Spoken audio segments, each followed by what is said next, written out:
I'll call the meeting order for the work session for June 1st, 2020. Please stand for the Pledge of Allegiance. I pledge allegiance. Pledge allegiance to the flag of the United States of America, to the republic for which it stands, one nation, under God, indivisible, liberty, and justice.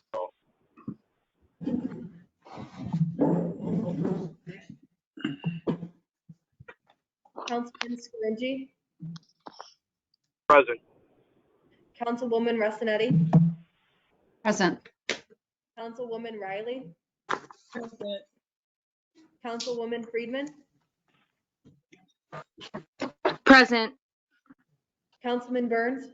Present. Councilman Strawn. Present. President Scanlon. Present. That's 7 here. Okay, on to Carl Bernhardson and Steve Carson for the CDAC budget presentation. Thank you. Hello, everybody. Good to see you all again. So we're going over the CDAC's final recommended budget for CDBG, home, and ESG funds. There were, compared to our initial recommendations, there were no major changes. That's the initial recommendations that had gone to the second public hearing that we had this year for CDAC recommendations. So I'll just begin by going through line by line with an explanation. Please let me know if you have any questions, and I or Steve will try to provide answers and context. So starting off with administration, the recommendation is $219,929.96. This is administration costs for the CDA for this CDBG monies. Let's see, and if we break that down, the administration and compliance. I'm sorry. Sorry, I'm looking at a rather small screen. 5,000 for fair housing education and 31,000 for general planning activities. Then going into the admin and planning totals, the BDLC subrecipient agreement that covers BDLC administrative staff, project management and coordination. Once again, salaries for housing, inspection and enforcement services, salaries for code enforcement officers. And then into the program delivery total section, we have public infrastructure. All right, we're getting a back feed from you somehow. Okay, let's see. What can I do? Maybe I'm too close to the speaker. Is that better? That's working now, yes. Yes. Okay. Thank you. One second, I'm just gonna zoom in on my sheet here so I can see it. Okay. I think if everyone else can just mute as another presenter is speaking, that would be great.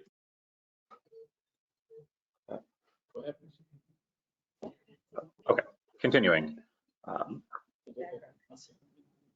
Public infrastructure, that typically is milling and paving, but it could be other related projects as long as they fall within the correct sort of income bracket for the neighborhood. The recommendation is 214,000. Parks improvement, 180,000. Home purchase assistance and repairs, 190,000. Lead risk assessment, that's at $0 this year because there's leftover money from previous years for lead. Homeless capital improvements, that's at $0. That was a line that wasn't funded this year, in previous years, and so we left it that way. Security cameras, after conversations with the police department, CDAC determined around $30,000 would fund the projects that they're looking to do in the coming year. Park safety improvements, along the same lines, that's $15,000 recommended. traffic safety improvements, including traffic signage, speed bumps, that kind of thing for neighborhoods that meet the income standards. We recommended $10,000. Senior housing repair program involving small repairs for senior households. We recommended $85,000. Demolition and blight removal, put in $96,000, a slight reduction from last year to sort of reflect the ongoing a number of properties have been taken down and less funds seem to be required for this kind of program, and so it was a slight reduction from last year. Capital program set aside $40,000. Northside Chow grocery store, that program was, I think, funded to completion last year, so there's $0 in this year's budget. Human services capital set aside can be used for competitive bids for human services, and we have that at $65,000. And the Binghamton Homeownership Academy consistently comes in at about $16,000, so $16,000 is budgeted for it. Moving on to public service programming, human services, $141,000. Police overtime payments, we have $7,000 in there this year. Public event security, this was a new line that we had initially come up with. There was some discussion about this, about whether or not, there's going to be a whole lot of public events in the coming year. So this is a recommendation that we had come up with before the whole COVID situation. However, it's very likely that if there are going to be public events in the future, there's going to be sort of an extra event cost to it, or extra security cost to them. So we've maintained that $5,000 from our initial recommendation. Park rangers, that program's around $30,000. Youth after hours programming, we budgeted $50,000, same as last year. Youth programming, increased that $5,000 from $10,000 last year to $15,000 this year. And opioid addiction recovery, we've kept level at $45,000. So that brings the total public service activities to $293,000 for our recommendations. And let's see if we move down to the, and any questions therein for that section before we move on to home. All right, looking at the home section for administration, that's salaries for housing staff. We have that based on estimates from the city at $60,000 to $60,249.06, which would be the total for administration. The admin cap is 10%, and that meets that admin cap. For home projects, so rehab and Chodo set-asides, we budgeted $325,000 for rehab projects. That's owner-occupied homes that are being rehabilitated. And then as far as the Chodo set-asides, that's funding for nonprofit agencies that they use to develop housing for LMI families. And we put in $217,241.57, a $17,000 or thereabout increase over last year. Let's see. So that brings program totals to $542,241.57. Any questions about home, the rehab and Chodo set aside? Okay. Moving on to the ESG portion. Let's see. We have salary and grant administration at a cost of $8,914.34, which brings us in below the admin cap for ESG, which is 7.5%. We budgeted $94,128.40 for street outreach and emergency shelter programs. These are usually administered by organizations like the YWCA and others who will put in requests for funding. And so there's a slight increase there over last year. And the next section is the rapid rehousing and homelessness prevention. Same idea. Different organizations and agencies can apply for the funding there. There's a slight increase over the previous year's budget at $62,752.26. And then user fees for HMIS have remained the same, and that's $1,720, bringing the ESG program totals to $158,600.66. Any questions there? Any questions for myself or Steve Carson about anything in the proposed budget? All right, well, thank you very much. Steve, anything that you feel I've failed to mention that you would feel should be brought up? No, I believe you were very thorough there. I don't believe you mentioned it, but you guys definitely tried to help offset salary costs. Yes. Through the admin lines and the code enforcement lines, which can help the taxpayers. I think overall, yeah, I think it's yeah, I don't think you left anything out really. Okay, and yeah, that is true. You'll notice that for most of our admin recommendations, we came to or very close to the cap, and that's mainly because that helps offset taxpayer funds with grant funds. So that was the reasoning behind that budgeting decision. Thank you, Steve, for reminding me of that. But if there aren't any questions, that's it. And thank you very much. Thank you, Carl. Thank you, Steve. Hey, Steve. Hey, thank you all. Steve, Yes. this is Ken Frank. What does City Council have in front of them right now? Is it actual budget pages? No, it's just the recommendation right now. The mayor's office can speak more about the situation with the budget, their proposed budget. So this is just the recommendation itself. Okay, so the next step in the process will be the mayor's office will submit an actual budget. It'll be in the same format that you see the budget for 2020 that you have, right? And then City Council, you're going to want to, it's not required, but typically you do, you have a public hearing so you can get input about the budget. You actually go over each page of the budget, you pass each page before it goes to the floor. If you want to make changes to it, it requires a majority vote, right? So this is the presentation from CDAC. Then you'll get the mayor's actual final budget, right? And then we'll move from there, right? I know we have some new members. I want to let you understand the process. Thank you, Ken.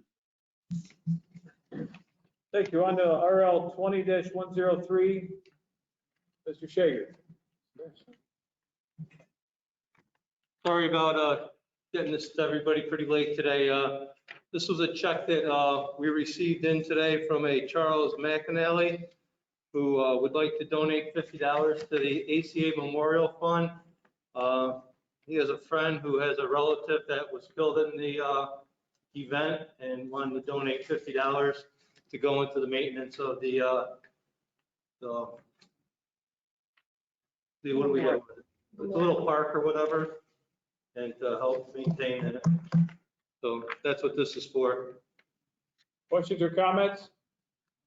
Just again, to let council know, we can do this. We may have set up an ACA fund in the past where the city could just accept donations, but I'll double check. If we haven't, we can move forward with this to accept it, but we may have had an omnibus resolution for all donations to the ACA in the past. I can look tomorrow when I go through past legislation. Thank you, Ken. On the RL 20-101, Jared Cramp. Yep. Good evening, everyone. This is an RL to follow up on announcement and news release regarding the streamlining of outdoor cafe permitting guidelines in the city of Binghamton. as we move toward reopening in stage 3 or phase 3, excuse me, of the New York pause and getting people back to work and businesses back open, we heard from many restaurants and taverns who have said having more public space seating will be critical for my business, you know, making it or not, basically. And so we're doing a couple things specific to the piece of legislation is in relation to the outdoor cafe permitting process to both waive fees on that and change the approval process from what's currently at, which requires a standard COD review at a monthly meeting, to the mayor and the director of planning, housing, and community development, you know, consistent with all other New York State liquor authority requirements, which typically includes an extension of premises permit if there's the service of alcohol. But the intent of this is to reimagine and rethink what outdoor seating looks like, not just in downtown Binghamton, but across the city of Binghamton, and increase capacity and encourage distancing of patrons at these establishments. So we're talking about using things like sidewalks, streets, on-street parking, you know, public parking lots, pedestrian areas, green spaces, vacant lots, et cetera, to, you know, change where people have been historically able to get served in a restaurant, and then also get creative about how do we space them out? How do we do it safely? So we've identified about, you know, 10 or so existing business owners to help us out with reimagining this. We expect more, and businesses are excited to kind of submit their plans under these new guidelines in anticipation of phase 3, which could be as in short as 2 weeks. Questions or comments on this?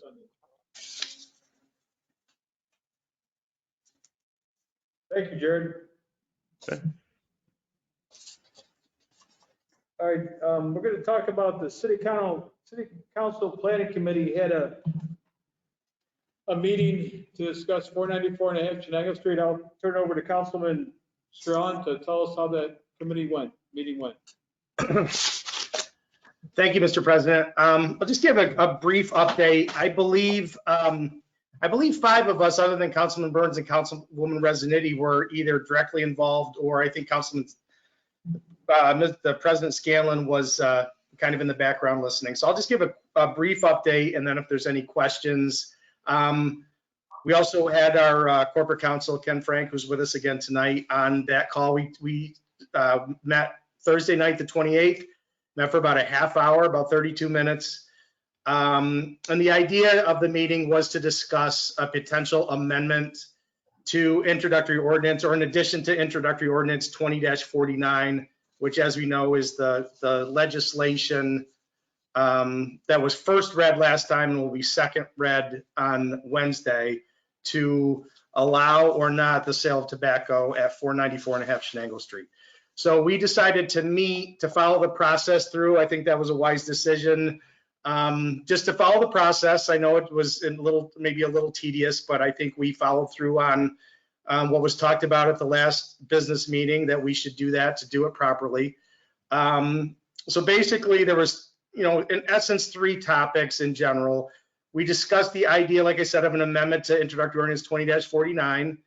Probably the whole middle part of the meeting was, city council corporate council, helped us talk through, and this, to me, the biggest point is that Governor Cuomo has already signed into law legislation that would in essence make this amendment a moot point and something that city council could not preempt, at least in a less strict fashion than New York State has already signed into law.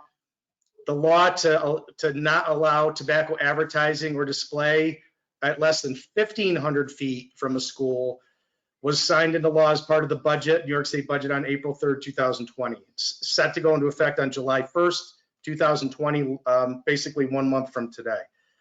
So that was a big topic, as the gist of the amendment was, in essence, to possibly put into wording that in some ways mirrored what the owner of the property said he was going to commit to. And then the conversation went back and forth a little bit as to whether it should be our job to limit a business owner, even if we could in that way. If we do something for only 30 days, it would still be in essence targeting just that one business, while the law going into effect July 1st, 2020 affects every business in the state that would be within 1,500 feet of a school.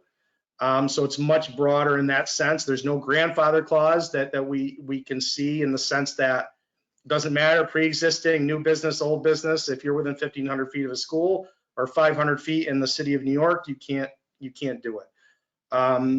So that was a part of the conversation. We might have got a little off topic a bit, talking about the introductory ordinance 20-49 itself, which was okay. There was nothing wrong. It was a great conversation, but the gist of the meeting was more to the amendment side of it. Councilwoman Friedman did a great job of working on some wording of what an amendment might look like. So I appreciate her time and effort to do that.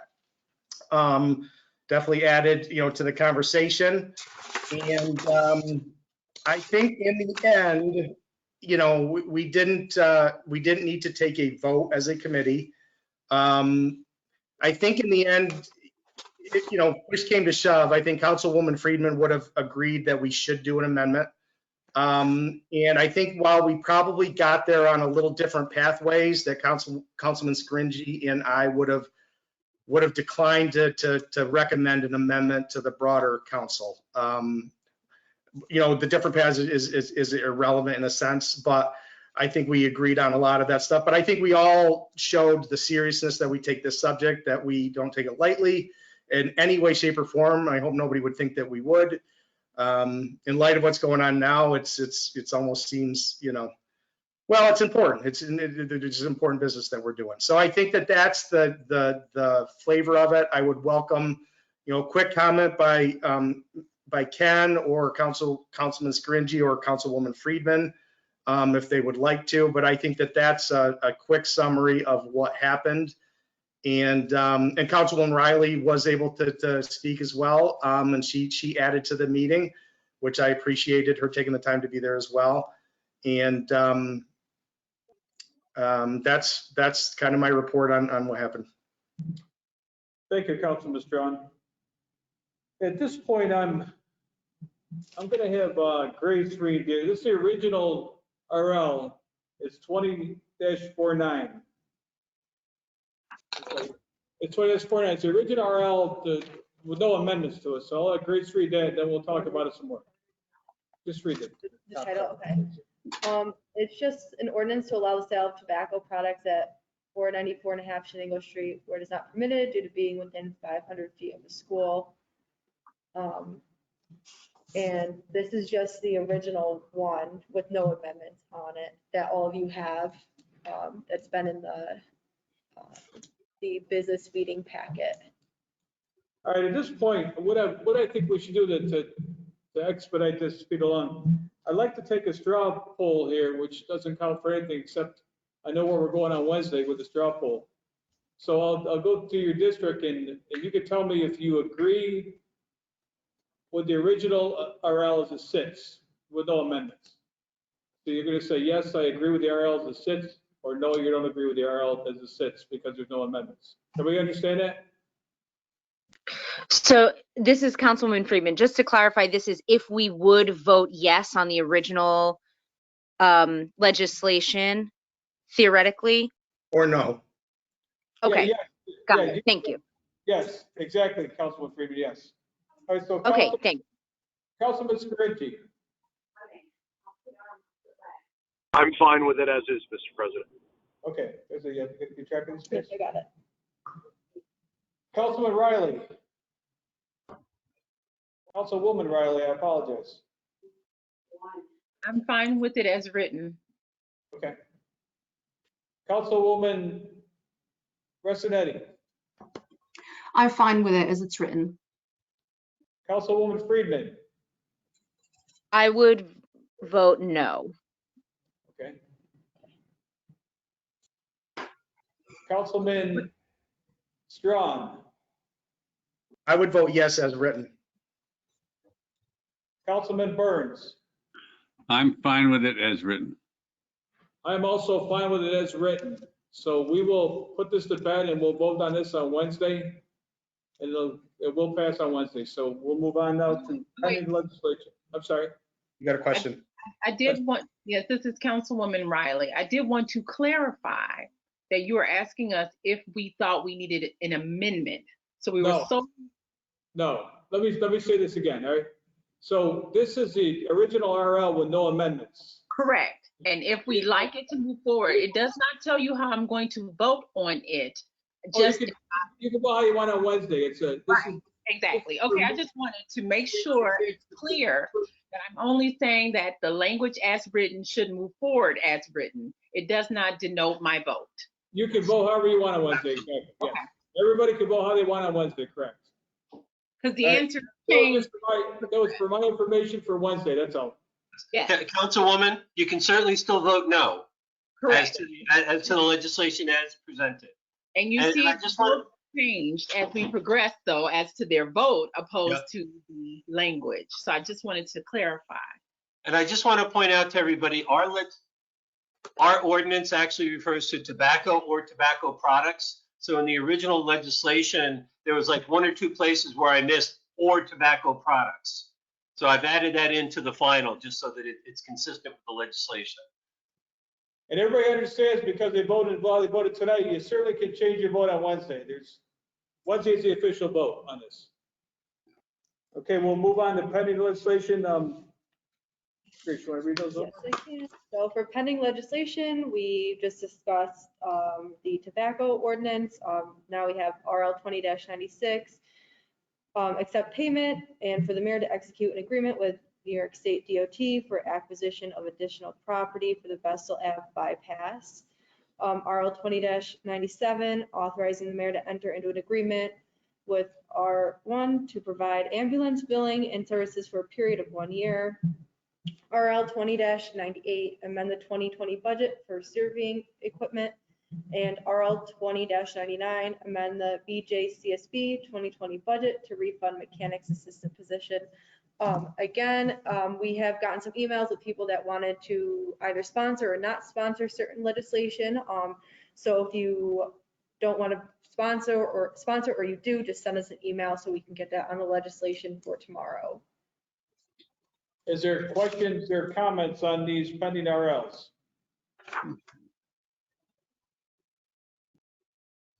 Seeing none. President Scanlon, this is Jared. I have a question. Was there an RL submitted for tonight's meeting regarding a facade improvement loan through the BLDC? No, Jared, I'll tell you what happened here. So Lee called me at 4:15 and told me about this RL, and I said, I don't know anything about it. I didn't hear anything about it. Therefore, I can't convey any information to other council members. So I said, leave it off the agenda. So we left it off right now. I couldn't tell from the way it's written, what was urgent about this RL. So I left it off. Right. And Councilwoman Riley, you sent an email out asking to have the police chief here and the fire chief to talk about Rec Park. I didn't have them here, and I'll tell you why, because number one, they wouldn't be able to answer our questions anyways. It's an ongoing investigation. They really can't answer our questions. Possibly if you have a question for Jared might be able to answer, but they wouldn't be able to answer what's going on until the investigation is complete. And hopefully it comes to a conclusion sooner than later. That's why I did not invite them here tonight. If you have a question, maybe Jared can answer it for you now. Councilwoman Riley, sure.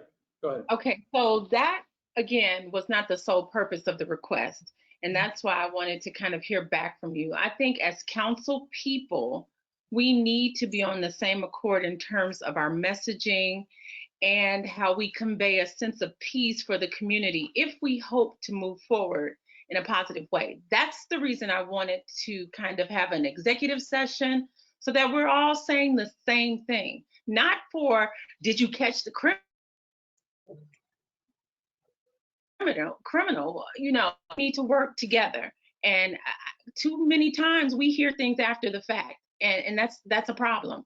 So that was the reason I requested it. That's the reason I included entire council on this request, because again, I can't say it more than once, the community is hurting.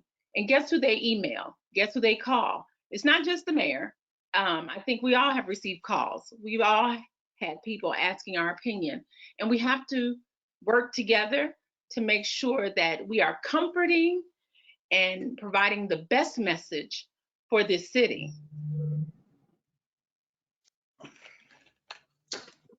Is other comments on this subject? Again, Councilman Riley, I hear what you're saying.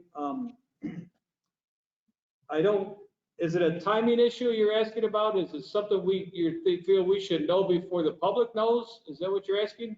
I think as council people, we should know some things. I think we should be talking so that, again, as I mentioned before, we're clear.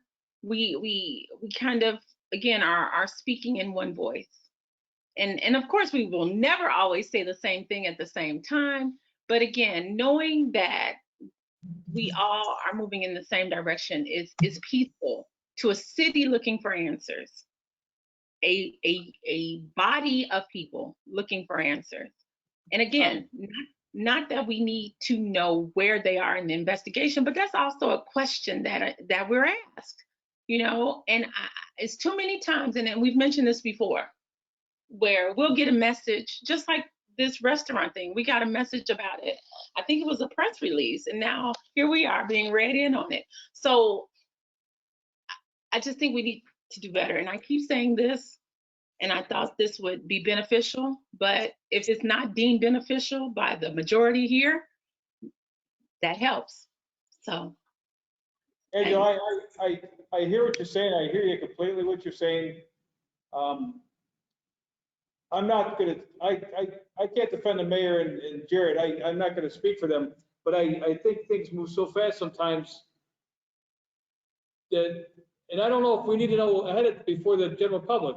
There's certain things we don't need to know. I don't know in a case where we should know something before the general public. I hear what you're saying, but I'm not really following what you're saying. Jared, would you like to speak up on this? I think that Councilwoman Riley, if you're looking for something regarding, where we stand, what are we hearing, how do we best move forward as a community, I think that is a very valid conversation, and we can set up something on that. I don't know if that would be specific or appropriate for a general city council meeting, nor would necessarily be for an executive session. I think that can probably be handled offline, direct conversations between chiefs of police. The mayor had a lengthy news conference today where he shared some very nuanced thoughts about the last 24 hours. And so I think that intent can be accomplished through direct conversations with police administration and the mayor. You're saying exclusive of city council. Is that what you're saying? No, I'm saying that, something between you and the chief of police and the mayor. I don't think it's just about Angela, though. That's what I'm trying to say. And maybe that I'm not conveying that message. I thought I said the entire council, because we represent districts within the city. Yes, I think that, as Councilman Scanlon noted, that anything to do with a active investigation, we've issued the information to the public that can be issued. But I also don't think, if we're talking about a frank or honest or very straightforward or nuanced discussion about certain specifics, things that may get uncomfortable, whatever it may be, it wouldn't be at a city council work session, nor do I think it would be an appropriate reason to go into an executive session. I think that if you'd like to talk to the mayor, the chief of police, myself, any time, and that invitation stands for any member of council. Or if there's groups of council members, I'm thinking, of course, about the open meetings law, but I think that those conversations can happen. Does anybody else want to weigh in on this? Any comments?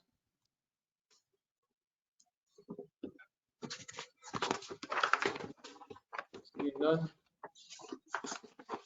I'll take a motion to adjourn. So moved.